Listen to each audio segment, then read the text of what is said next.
Penyanyi dangdut Ayu Ting Ting dan Inul Daratista berniat menjodohkan Bilqis Humairah Razak dengan Yusuf Ivander Damares atau Ivan. Hal tersebut memicu reaksi Adam Suseno, suami Inul Daratista. Perjodohan Bilqis dan Ivan terkuak saat Ayu Ting Ting menjadi bintang tamu. Aku bola-balik ketemu, kita jadi besanan gak sih? Sambung Inul Daratista.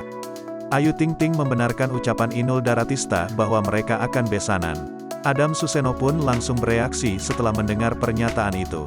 Adam meminta beberapa syarat baru setelah itu memutuskan kelanjutannya. Tahu gak persyaratannya itu sulit, minta 3 karaoke, cetus Adam Suseno. Demi perjodohan Bilqis dan Ivan, Ayu Ting Ting meminta 3 karaoke milik Inul Daratista. Ternyata, Inul sendiri yang menawarkan DP untuk Bilqis bebas memilih berapapun cabang karaoke yang dimiliki Inul.